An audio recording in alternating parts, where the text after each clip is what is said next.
जय बोले परम पूज्य मुनि श्री अरजीत सागर जी महाराज की। रोशन है मेरी दुनिया तेरे ही नाम से, सब कुछ मिला है गुरुवर तेरे उपकार से। रोशन है मेरी दुनिया तेरे ही नाम से, सब कुछ मिला है गुरुवर तेरे उपकार से।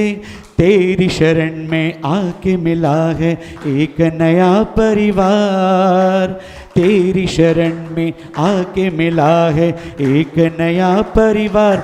जहाँ तेरा प्यार मिला है मुझे हर बार मिला है, जहाँ तेरा प्यार मिला है मुझे हर बार मिला है। स्वर्ग से सुंदर सपनों से प्यारा है तेरा दरबार, स्वर्ग से सुंदर सपनों से प्यारा है तेरा दरबार। जहाँ तेरा प्यार मिला है मुझे हर बार मिला है। हम मुनि श्री को निवेदन करेंगे, हे गुरुदेव हमें आप प्रवचन देके हमारे जीवन को सार्थक बनाएं। ओम नमः सिद्धेभ्यः।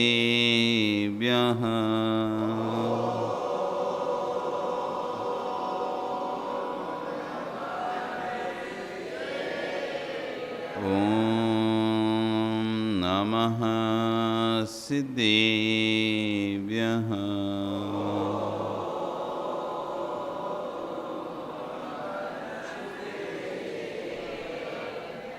तिर्यणि खग्गिणाय रुत्तारी मोहि सिर सिरणिव्यो। आयरी राव बसियो परवादिण्यो भव्यजी लोए। देवदेवं जिनं नत्वा भवोद्भवविनाशनं भक्ष्यं देशना कश्चिन् मतिहीनोऽपि भक्तितः। नमो अरिहन्ताणं नमो सिद्धाणं नमो आयरीयाणं नमो वज्रायाणं नमो लोये सर्वसाहुणं। बोले अनंतानंद से परमेष्ठी भगवान की, आदिरुम आदिनाथ भगवान की, वर्तमान शासनाई महावीर भगवान की, आचार्य श्री कुलभद्र स्वामी महाराज की, आचार्य वर श्री क्षर विश्व सागर जी महाराज की, अहिंसा में विश्व धर्म की।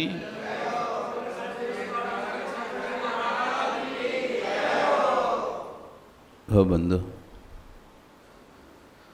वर्तमान शासन न्यायिक वर्धमान स्वामी के शासन में तीर्थंकर प्रभु की चरण निश्रा में बैठकर हम सभी यहाँ जिन देशना का श्रवण कर रहे हैं। कल मंगलाचरण में हमने नमस्कार किया, किसको नमस्कार किया? देव देवम, देवों के भी जो देव हैं ऐसे अरिहंत परमेष्ठी नमस्कार किया था। मंगलाचरण क्यों किया जाता है? कभी आपको पता है? किसी सभा के पूर्व में मंगलाचरण आप लोग करते हैं तो क्यों करते हैं मनोज? मांगलिक कार्य को शुरुआत करने के लिए मंगलाचरण किया जाता है ना। क्यों किया जाता है मंगलाचरण?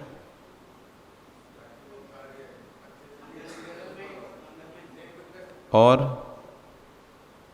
ये तो एक कार्य हो गया, निर्विघ्न कार्य की समाप्ति। दूसरा, और किस लिए मंगलाचरण करते हैं? दूसरा सुनो, मंगलाचरण करने के 4 हेतु बताएं। हम मंगलाचरण क्यों करते हैं?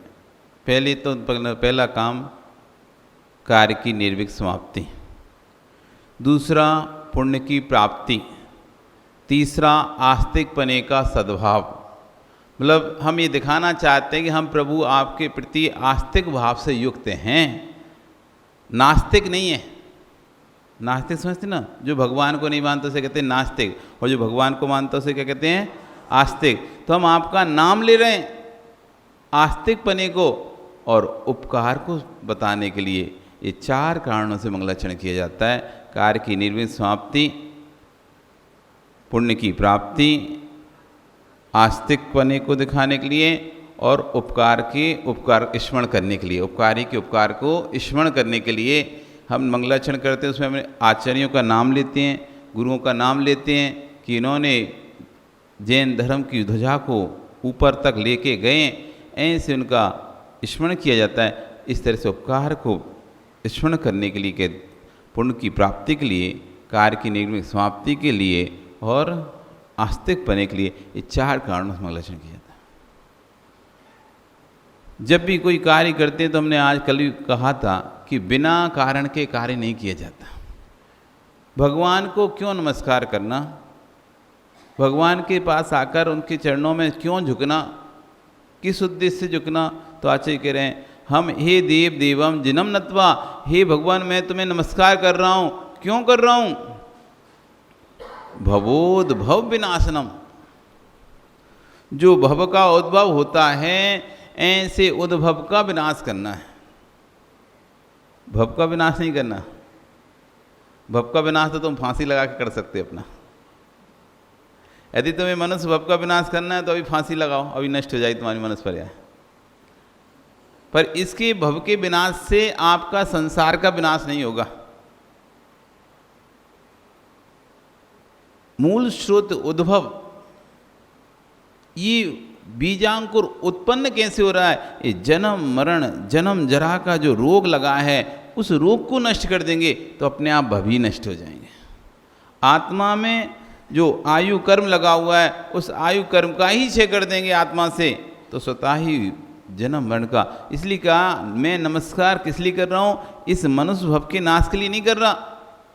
भव उद्भव, भवोद्भव विनाशनम, जो भव का उद्भव है, जिससे भव का उद्भव हो रहा है, ऐसे क्योंकि नदी को यदि आपको सुखाना है या नदी को आपको खाली करना है तो ऐसे बाल्टी भर भर के पानी निकालते जाओ, हो जाएगी खाली?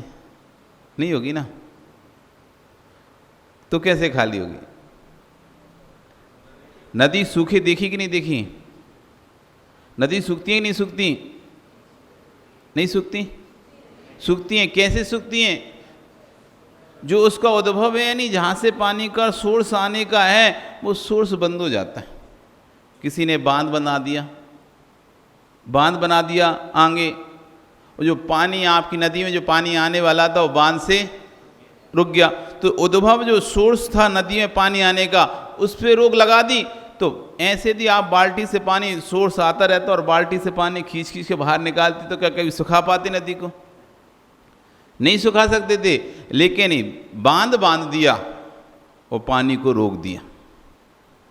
अब आपको नदी सुखाने की जरूरत नहीं है, स्वतः ही सारा पानी आगे बह जाएगा और एक समय ऐसा आएगा नदी आपको सूखी दिखाई देगी।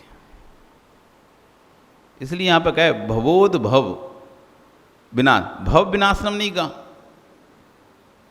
हमें भव का विनाश नहीं करना, क्योंकि इस भव का विनाश कर देंगे अगला भव प्राप्त हो जाएगा। मनुष्य का भव का विनाश करेंगे तो फिर देव भव प्राप्त हो जाएगा, देव का विनाश करेंगे फिर मनुष्य आ जाएगा, मनुष्य फिर करेंगे, तिरंच देव मनुष्य चारों गतियों में उत्पन्न होते रहेंगे। तो भव का ऐसा विनाश करते रहेंगे तो उससे हमारा कल्याण नहीं होगा। हमको क्या करना है? भव का उद्भव जिससे हो रहा है, किससे हो रहा है? ये मोह से हो रहा है, मिथ्यात्व से हो रहा है। जब तक मिथ्यात्व है तब तक ये जीव संसार में परिभ्रमण करेगा, और एक बार सम्यक्त हो गया तो इसका संसार अब अर्धपुद का प्रातन शेष फिक्स।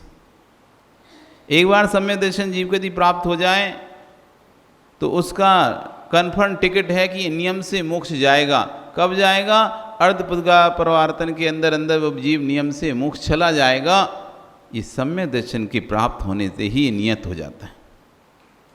अब उद्भव उसका खत्म कर दिया, रोक दिया गया। जो मिथ्या था उस पर रोक लगा दी। अब जितना भव हैं वे धीरे धीरे धीरे धीरे सूख जाएंगे। नवीन भव उससे अब नहीं मिलने वाले। जितने भव में अद्भुत काल परवर्तन, बस उतने ही भवों में वो मोक्ष चला जाएगा। तो इसलिए यहाँ पे कहा भवोद्भव विनाशनम, भव के उद्भव को विनाश करने के लिए हे भगवान हम आपको नमस्कार कर रहे हैं। कोई संपत्ति के लिए नहीं नमस्कार कर रहे हैं, कोई पुत्र पुत्री की प्राप्ति के लिए नमस्कार नहीं कर रहे, कोई व्यापार वृद्धि के लिए नमस्कार नहीं कर रहे। भवोद्भव विनाशनम, ये सम्य दृष्टि और मिथ्या दृष्टि जीव में क्या अंतर है, कोई बताएगा? सम्यक दृष्टि जीव, सम्यक दृष्टि समझते हैं ना, जिसको देवशास्त्र पर श्रद्धा होती है उसे सम्यक दृष्टि कहते हैं। मिथ्या दृष्टि जीव जिसे देवशास्त्र पर श्रद्धा नहीं होता उसे मिथ्या दृष्टि कहते हैं। अब आप बताओ सम्यक दृष्टि और मिथ्या दृष्टि में अंतर क्या है?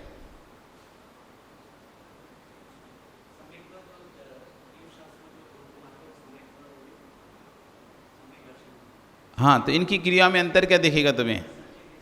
इनकी क्रियाओं में अंतर क्या है?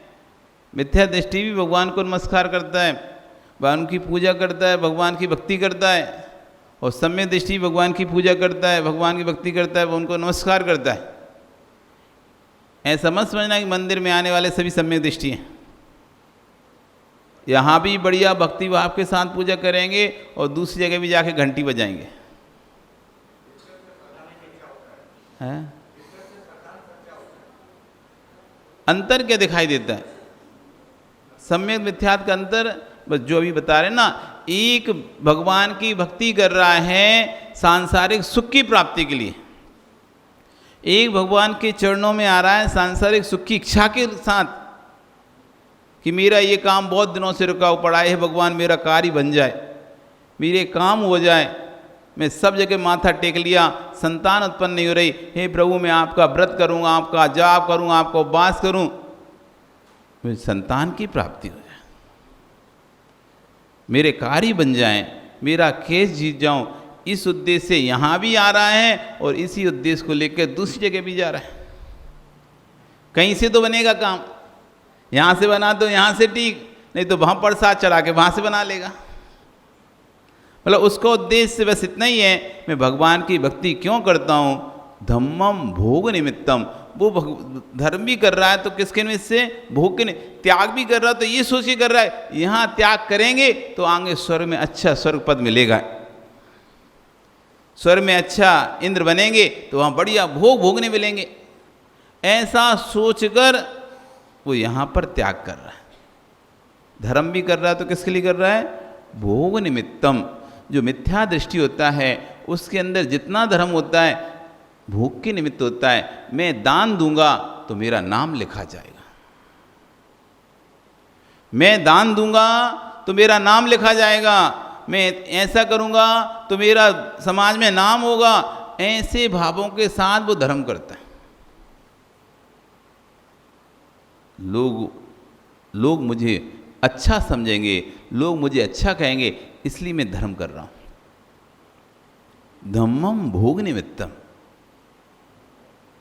जो भी धर्म है वो किसके निमित्त? भोग निमित्तम, मान कसाय निमित्तम, लोभ कसाय निमित्तम, माया कसाय निमित्तम। या तो मायाचारी से युक्त है वो मिथ्या दृष्टि जीव, मायाचारी से युक्त होकर धर्म करता है, लोभ से युक्त होकर धर्म करता है, मान से युक्त धर्म करता है, क्रोध से युक्त होकर धर्म करता है, गुस्से में करते हैं धर्म। अब तुमने कह दिया आते नहीं है, ठीक है हम आके दिखाते, हम करके दिखाते। अब कसाय आ गई, गुस्सा आया, किसी ने कुछ बोल दिया था, है तुम्हारी क्या औकात है जो तुम बोली ले पाओगे, तुम्हारी क्या औकात तुम कलश ले पाओगे। अब आ गया उसको गुस्सा, अब देखो मैं लेके दिखाता हूँ। अब लोग कह रहे हैं वाह धर्मात्मा देखो कितना ऊंचा कलश लिया, लेकिन उसका धर्म किसके निमित्त था? कसाय निमित्त था, क्रोध कसाय के निमित्त था। तो मिथ्या दृष्टि का जो भी व्रत उपवास जप तप पूजा जो सब चलता है वो सब भोग निमित्तम कसाय निमित्तम, और सम्य दृष्टि का जो भी जप तप पूजन चलता है कर्म छह निमित्तम। आपकी पूजा कर्म छह के निमित्त होती है या समय पास करने के निमित्त होती है? आप पूजन करते हैं ना रोज, अभिषेक करते हैं आप रोज, तो उसमें आपको कर्म छह का निमित्त होता है या प्रतिदिन का डेली रूटीन है, वो डेली रूटीन के तहत हमें 1 घंटा आधा घंटा यहाँ बैठ के पूजन करनी है, ये निमित्त रहे। कर्म 6 का निमित्त है ना, पक्का सोच के बोलना, फिर बाद में बदल नहीं जाना। भाई अब कुछ और भी पूछने वाले हैं फिर। कर्म 6 निमित्त है ना, किसके निमित्त से? कर्म 6 निमित्तम ना। अच्छा मानता हूँ, कितने कर्म होते हैं? कौन कौन से? ज्ञानावर्णी, दक्षिणावर्णी, वेदनीय, मोहिनीय, आयु, नाम और गोत्र और अंतराय। ये कितने कर्म हो गए? 8। इन्हीं कर्मों के 6 के निमित्त से करते हो, कोई और दूसरे कर्म के 6 के निमित्त से करते हो? इन्हीं कर्मों के। अब जिसके 6 के निमित्त से आप पूजन पाठ कर रहे हैं तो उसके बारे में थोड़ा ज्ञान तो होना चाहिए ना आपको, कि कर्म 6 निमित्त से हम पूजन करते हैं, कर्म के 6 भी नहीं, 46 किसके लिए कर रहे हैं? देवी ने बोल दिया इसलिए। किस निमित्तम? कर्म 6 निमित्तम। तो कर्म को बारे में बात करें तो कितने प्रकार के कर्म होते हैं? 8 प्रकार के कर्म होते हैं। ठीक है, आप लोगों को पता है? पता है क्या? क्या नाम? दिलीप नाम तुम्हारा? दीपक। पता है? नहीं पता? फिर किस लिए कर रहे हैं? मतलब इसका मतलब कर्म 6 निमित्तम, तो पुरुषों को तो नहीं पता, तो लगभग उनका तो कर्म 6 निमित्त हो ही नहीं रहा। जब पता ही नहीं तो काहे का 6 करने आए वहाँ पे?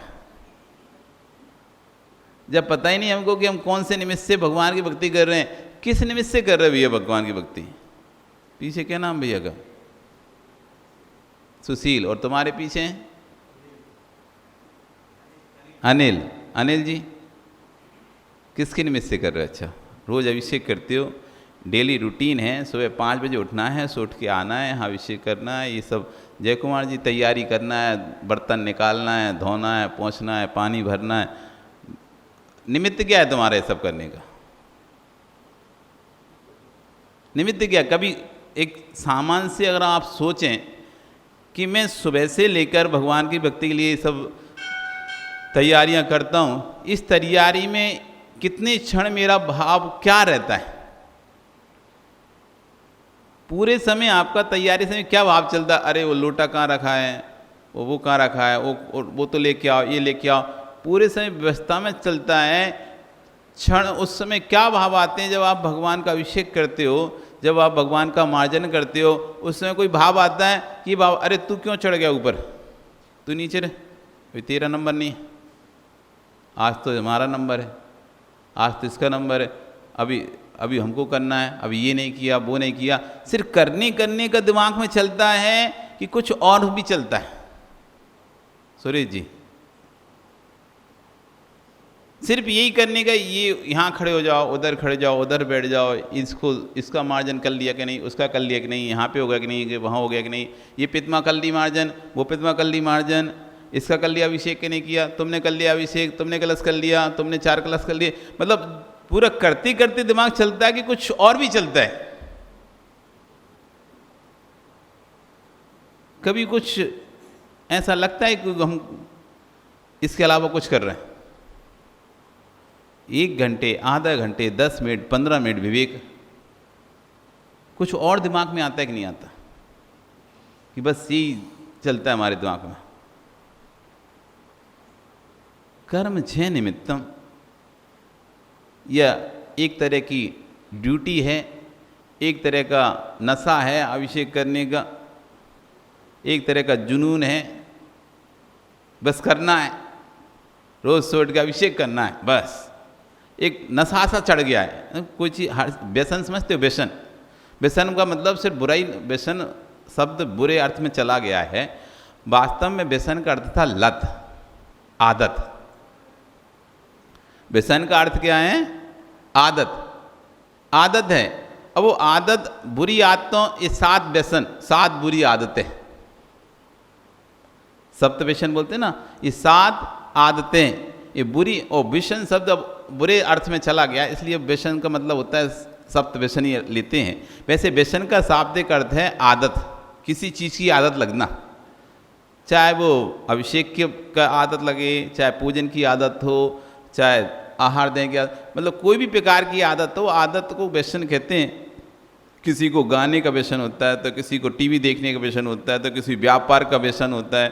वो व्यापारी व्यापार सुबह से उठता नहीं कि रात तक एकदम ऐसे सोया के उठे नहीं, हाँ चलो चाबी दो, दुकान खोलना है, 6 बजे से खोल के बैठ जाता है। अब चले नहीं चले वो बात अलग, लेकिन उसको वहीं मज़ा आता है। कोई बाहर घूमने ही बोले तो दुकान नहीं छोड़ता। इतना किसी को व्यसन होता है व्यापार का, वो घूमना फिरना सब कुछ बंद कर देता है। बस 24 घंटा व्यापार से, घर से व्यापार, ना दोस्ती, ना रिश्तेदारी, ना कुछ भी नहीं। बस दुकान, सुबह उठा दुकान, और दुकान से आया घर, घर से आया दुकान, दुकान से आया घर। उसे बड़ा मज़ा आता है दुकान में। किसी को घर में रहने का व्यसन होता है, वो घर ही नहीं छोड़ता, कितना ही भगाओ, अरे दुकान नहीं, घर में अच्छा लग रहा है, टीवी बैठा रहता है। किसी को टीवी देखने का टीवी देखता रहता है, किसी को गेम खेलने का गेम खेलता रहता है, किसी को बोलने का व्यसन होता है, वो बोलते ही रहता है। ये अलग अलग व्यसन होती है। तो कहीं आपको ऐसा तो नहीं कि आदत बन गई है, रोज़ एक मन नहीं मानता है कि सुबह से उठ के खाली खाली लगता है, अरे इसलिए भगवान की भक्ति करने चलो अभिषेक कर ले रहे, या फिर आपको ऐसा लगने लगा है कि मैं नहीं जाऊंगा तो कौन व्यवस्था करेगा, कौन पानी भर के लाएगा, कौन बर्तन लाएगा, कौन पांडु सिला उठाएगा, कौन भगवान को रखेगा, कौन मंत्र उच्चारण करेगा, कौन मंत्र पढ़ेगा। कहीं ऐसा तो नहीं लगता आपको? इसलिए हमें रोज़ जाना होता है। हम नहीं जाते तो वहाँ व्यवस्थाएं नहीं बनती हैं, ना कोई पानी भर के रखता है, ना कोई कलश रखता है, ना कोई मंत्र पढ़ता है, तो अव्यवस्थित हो जाता है। महिलाएं कहती भी ये लेट हो रहा है, इसलिए हम जाते हैं, समय सब व्यवस्थाएं कर लेते हैं। इसलिए आते हो? किस लिए आ रहे हो आप? किस लिए कर रहे हो? क्या उद्देश्य है आपका? माताओं, रोज पूजन करना क्या उद्देश्य है? सब आदत पड़ चुकी है पूजन की। सब सुबह जैसे उठते हैं, नहाते धोते हैं, सबसे पहले डिब्बी पे हाथ जाता है, चलो मंदिर चलना है, पूजन करना है, चलो मंदिर। पूजन नहीं करते तो ऐसा लगता है कि आज धर्म ही नहीं किया, कुछ अटपटा सा लगता है, इसलिए रोज़ पूजन करना है।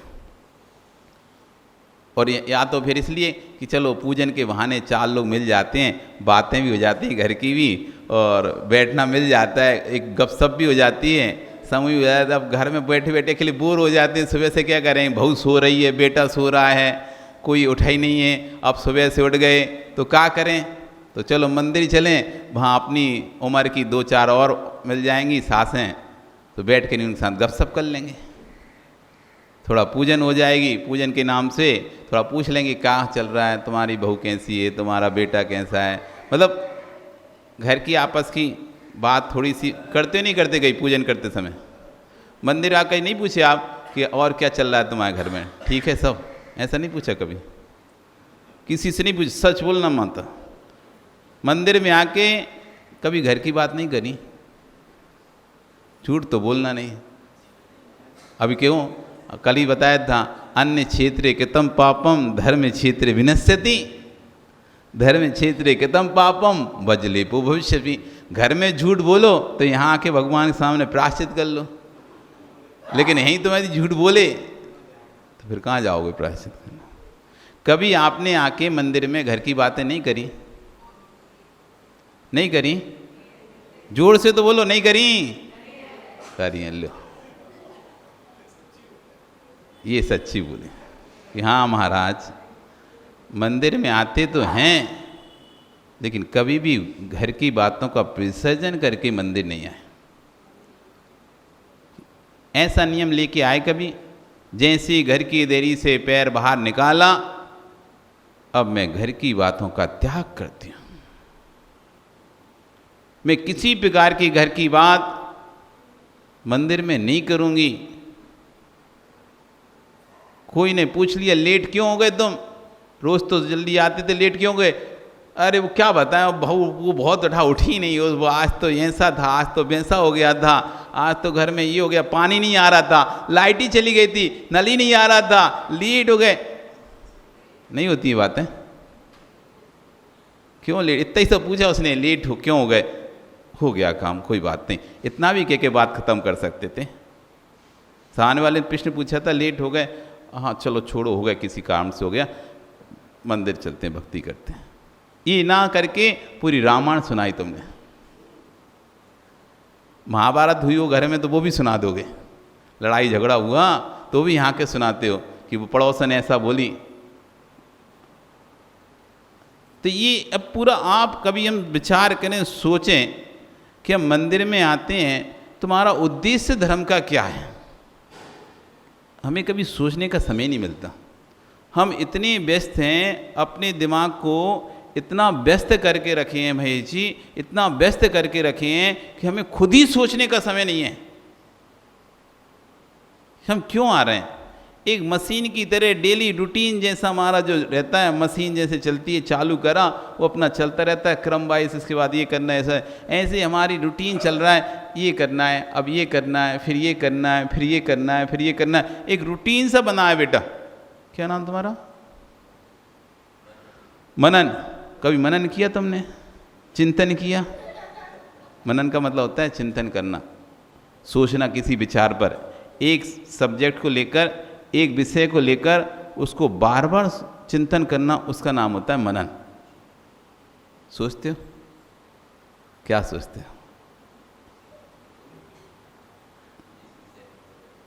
किस विषय में सोचते हो? मुझे अपना कल्याण करना, इस विषय में सोचते हो? कभी इस विषय में सोचा कि मुझे अपना कल्याण करना है? ये परिवार के सदस्य, घर के सदस्य, रिश्ते नाते सब ये जो भी हैं, ये इस भव के हैं या भवो भवों के हैं? ये जो हमको संबंध मिले हैं वो इसी भव के हैं, इस भव में हैं। इस भव के बाद दिग्देशेभ्यः खगा एत्य सम्य संति नगे नगे स्व स्वाकार बसाद्यन्ति देशे दिक्षु पृगे पृगे। ये जीव जैसे दिशाओं विदिशाओं से रात में पक्षी, शाम के समय पक्षी एक वृक्ष पर आकर बसेरा करते हैं, कोई कहीं से उड़ के आ जाता है, कोई कहीं से उड़ के जाता है, कोई ऐसे आ जाता है, और उस वृक्ष पर बैठते हैं और रात भर ची ची ची ची ची ची करते हैं, और सुबह होता है सब अपनी अपनी दिशाओं में विदिशाओं उड़ जाते हैं। ऐसे ये परिवार में है, एक वृक्ष है परिवार। इस परिवार में अनेक चारों प्रकार की जातियों से, गतियों से जीव आते हैं। कोई नरक गति से आता है, कोई तिरंच गति से आता है, कोई देव गति से आता है, कोई मनुष्य गति से आता है।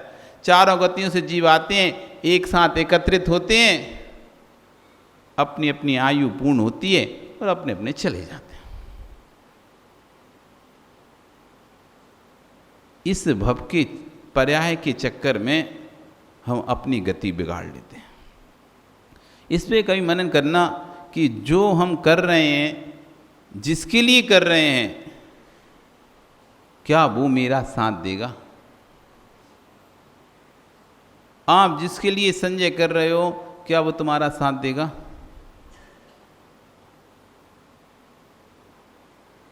माताओं, ये तुम्हारे बेटे के पिता दिन रात मेहनत करते हैं, पैसा कमाते हैं, आपको पता ही नहीं पता।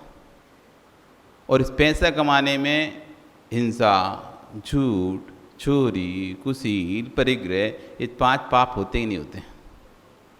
5 पाप करके ये बेचारे बड़े सुंदर नौकर मिले तुमको। इनसे सुंदर नौकर कहाँ मिलेगा तुम्हें? कोई वेतन नहीं देना पड़ता आपको और आपका सारा काम करते हैं। तुम कहते यहाँ चलो तो यहाँ चलो, यहाँ ले चलो, वहाँ ले चलो, इधर ले चलो, उधर ले चलो, ये सामान ले आओ, वो सामान ले आओ। बेचारे चुपचाप करते रहते हैं और तुम्हारी इच्छाएं पूर्ति करते हैं। ऐसा नौकर कहाँ मिलेगा तुम्हें बिना वेतन का? तो ये जो बेचारे ये पैसा कमा कमा के ला रहे हैं पाप कर करके और तुमको दे रहे हो, तुम बड़ी उनको बढ़िया मस्त भोग कर रहे हो। इस पैसा कमाने से पाप से इनको कर्म का बंध होगा कि नहीं होगा? ज़्यादा झूठ चोरी करेंगे, ज़्यादा छल कपट करेंगे, ज़्यादा तुम्हारी डिमांड ज़्यादा रहेंगी तो ज़्यादा पैसा कमाएंगे। ज़्यादा पैसा कमाने में ज़्यादा छल कपट झूठ चोरियाँ होंगी, तो इससे इनको जो पाप का बंध होगा उसके लिए, और उस पाप के बंध से दुर्गति को प्राप्त होंगे, नरक गति को जाएंगे। तो आप लोग जाओगे साथ में? आप लोग जाओगे माताओं साथ में? बोलो तो। क्यों? इतना तुम्हारे लिए कर रहे हैं, संजय देख लो। देवी कह रही नहीं जाएंगे। अब सोचो आप कि जिसके लिए तुम कर रहे हो दिन रात, महाराज हम बच्चों के लिए कर रहे हैं, भाई तुम्हारे खाने के लिए कितनी ज़रूरत है? हमारे खाने, हम तो फटी चड्डी और फटी बनियान पहने घूमते हैं। बड़े से बड़े पैसा वाले, ऊपर से शर्ट अच्छी है, अंदर उनको जब कभी देखोगे ना तो फटी बनियान देखेगी, गड्ढा वाली। नहीं हो तो देख लेना, जब कोई पैसा वाला कभी मंदिर में कपड़ा चेंज करे, और तो तुम कहाँ देख पाओगे उसकी बात और तो कहीं नहीं देख पाओगे। लेकिन जब वो मंदिर आए और मंदिर में कपड़े चेंज करें तो एक आध दिन आप देख लोगे उसकी बनियान में छेद है, चड्डी फट गई है, तब भी पहन रहे हैं, चला रहे हैं, इतना पैसा वाला। आप सोचो, अब वो सोचता है कौन अंदर का कौन को दिख रहा है। ऊपर से तो अच्छे कपड़ा पहना, अंदर की फटी बनियान कैसे को दिख रही, तो चलाता रहता है। और देखो बच्चे को बड़ा आनंद आ रहा है, उसने देखा होगा पक्के में देखा है बेटा? हाँ देख लो, कह रहा है महाराज जी देखा हमने फटी बनियान वालों को भी देखा है, फटी चट्टी वालों को भी देखा।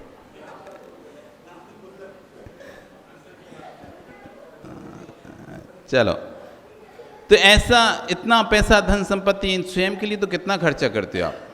यदि आपसे पूछा जाए आप अपने ऊपर भैया कितना खर्चा करते हो दिन भर में? पीछे क्या नाम है आपका? संदीप। कितना खर्चा करते हो अपने ऊपर, स्वयं के ऊपर दिन में? कितनी? आज रोज तो डेली का रूटीन में करो ना, डेली रूटीन में कितना खर्चा हो रहा है तुम्हारे ऊपर, खुद के ऊपर? वो कपड़ा खरीदा था तो अब साल भर से चल ही रहा, आज तक फटे नहीं है।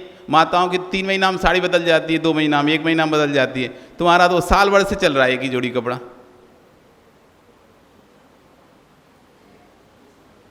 कितना खर्चा? सेविंग कराने जाते तो 10-20 रुपया में सेविंग करा जाते हो। वे तो जाती ब्यूटी पार्लर में तो 2,000 से कम नहीं लगता। 2,000 लगे, 2,500 लगे, 3,000 लगे, तुम्हारे को कितना लगेगा? सेविंग कराओगे कितना लगेगा? 50-100 रुपया। घर में ही कर लेंगे तो 10 रुपया ज़्यादा। अब तुम क्रीम भी लगाओगे तो एक 10 रुपये वाली क्रीम लगाओगे, और क्या करोगे इससे ज़्यादा? अभी लगाएंगे, मेकअप करने जाएंगे तो 500, 1000, 2000 का चाहिए किट, उसके बाद हो ही नहीं सकता। और क्या खर्चा तुम्हारा? एक क्रीम लगा लिया, थोड़ा सा सेविंग कर ली, कपड़ा पहन ली, बस। और क्या तैयार होगे? तो अपने ऊपर कितना खर्चा है आपका? विवेक कितना खर्चा तुम्हारे ऊपर? 500 रुपया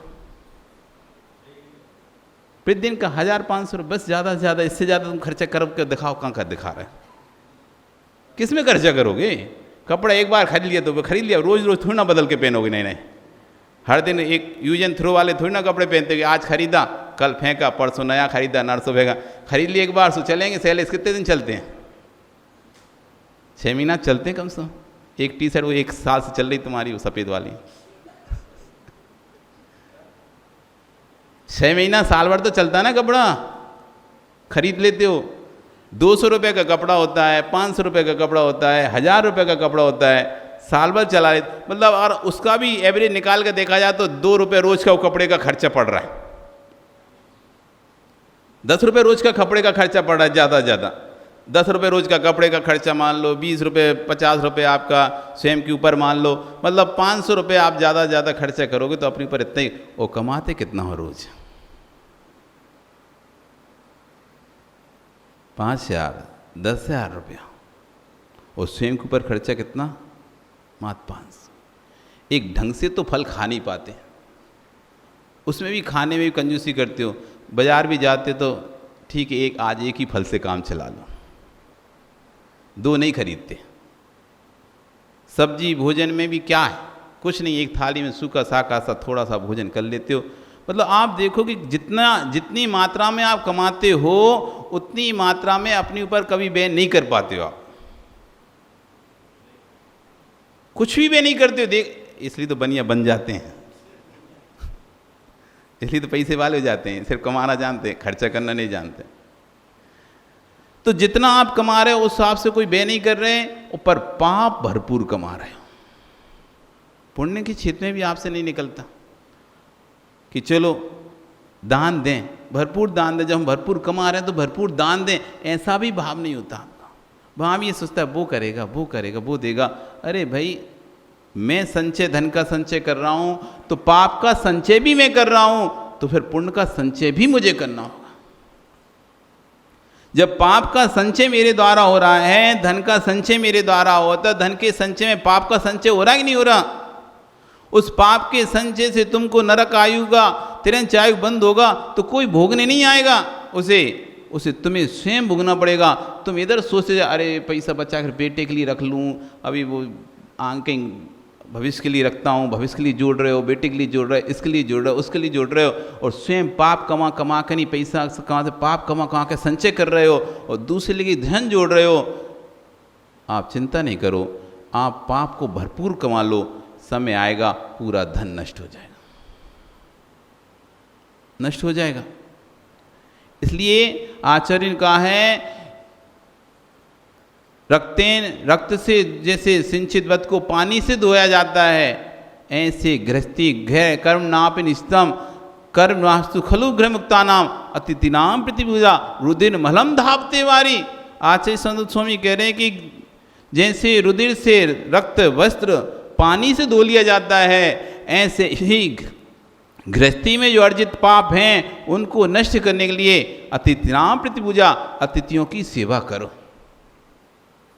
प्रीति पूजा करो, यानी दिगंबर विराजों की सेवा करो, पूजा करो, दान दो, मंदिर में दान दो, तीर्थ क्षेत्रों में दान दो। वो जो आपने घय कर्म आपने घर में जो कर्म का बंध किया है, वो उस विशुद्धि से वो कर्म का क्षय होगा, क्षय होगा। अब ये 4 महीने आपके लिए इसीलिए आए। ये 4 महीने क्यों आते हैं चातुर्मास के? सामान्य काल में व्यक्ति के व्यापार ज़्यादा चलते हैं, चातुर्मास काल में व्यापार कम चलता है, तो धर्म के लिए समय अधिक निकाल सकता है। वर्षा युग में व्यापार कम हो जाता है क्योंकि कोई भी फसल नहीं आती इस काल में, 4 महीने में। इधर आती है मार्च अप्रैल में फसल आती है, इधर नवंबर दिसंबर में के समय में फसलें आती हैं। तो उस समय सीजन भी, शादी ब्याह के सीजन भी इसी समय रहते हैं, इधर जुलाई तक रहते हैं और उधर जुलाई के बाद उधर नवंबर के बाद चलते, नवंबर दिसंबर जनवरी फरवरी, तो ये चलते। तो श्रावक अधिक समय व्यस्त रहता है। ये एक काल है जो, क्योंकि पर्यूषण तो वैसे चातुर्मास तो 3 बार होता है साल में, पर हम एक ही चातुर्मास करते, एक ही पर्यूषण मनाते हैं। 3 बार पर्यूषण आता है, 3 बार हमारा चातुर्मास का प्रतिकोण होता है। एक प्रतिकोण 2-3 प्रतिकोण होते हैं, 4-4 बार एक साल में 3 प्रतिकोण होते हैं चातुर्मास के। 3 पर्यूषण आते हैं, 3 अष्टान का आते हैं, 3 सब कुछ 3-3 आते हैं, लेकिन सिर्फ हम एक ही मनाते हैं, एक ही अष्टान का, एक ही 16 कांड, एक ही 10 लक्षण, एक ही रत्नत्रय, सब एक एक मनाते हैं। कौन से? भाद्रपद के। क्यों?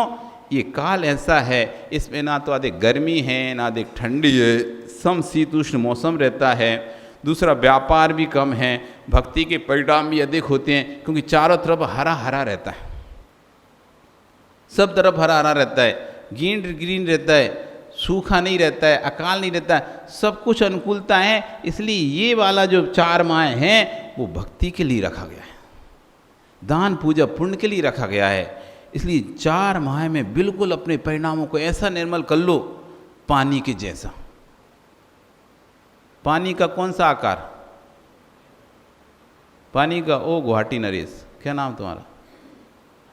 अनिल। पानी का आकार कौन सा? पानी का आकार क्या? जिस पात्र में रख दो वैसा आकार पानी ले लेता है, मना नहीं करता कभी। आप गिलास में रखो गिलास जैसा हो जाएगा, कटोरी में रख दो कटोरी जैसा हो जाएगा, लोटे में रख दो लोटे जैसा हो जाएगा, जग में रख दो जग के जैसा। कभी पानी ने मना किया कि नहीं मैं तो इस आकार को नहीं छोड़ूंगा। ऐसी पानी जैसा निर्मल अपना मन कर लो। इस क्रिया में भी जो भी पुण्य का कार्य मेरे, अभिषेक, हाँ उसमें हम शामिल होंगे, विधान उसमें हम शामिल होंगे, कोई भी कार्यक्रम फंक्शन होगा उसमें हम शामिल, हर कार्यक्रम में हर फंक्शन में हम बढ़ चढ़कर हिस्सा लेंगे, बढ़ चढ़कर हिस्सा लेंगे। ऐसे अपने परिणामों को निर्मल करो। ये धन संपत्ति तो सब नष्ट हो जाएगी। आप दे दो, तीन ही गति हैं धन की, दान, भोग और नाश। या तो दान कर लो, नहीं तो अपने ऊपर भोग करो, नहीं तो तीसरा नियम से नष्ट होना है। अब भोग आप कर नहीं पाते, दान आप दे नहीं पा रहे, तो नाश होगा। इसलिए 4 महीने ऐसे बढ़ चढ़ के अपने संचला लक्ष्मी को उपयोग करो, धन को उपयोग करो।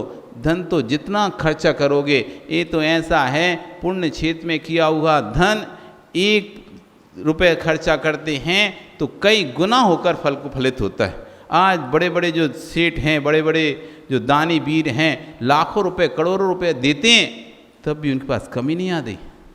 क्यों? देने से घटता नहीं है, देने से पुण्य का संचय होता है, और पुण्य के संचय से पुनः नवीन धन का संचय हो जाता है। इसलिए आज आपका समय हो गया, कल हम फिर और चर्चा करेंगे। आचार्य भनिया कह रहे थे आपको दुरित कर्मों से रहित होना है, अपने परिणामों को पुण्यभूत करना है, अपनी प्रवृत्ति को पवित्र करना है, अपनी भवावलियों को कम करना है, तो परमात्मा की वंदना कर लेना। परमात्मा की वंदना कर लेना, गुरुओं की वंदना कर लेना, तब जाकर आपका भवावलियाँ कम हो जाएंगी, परिणाम पुण्यभूत हो जाते हैं। इसी मंगल भावना के साथ कि हमारे परिणाम पुण्यभूत हों, हमारे परिणाम धर्मभूत हों। बोली भगवान महावीर स्वामी की।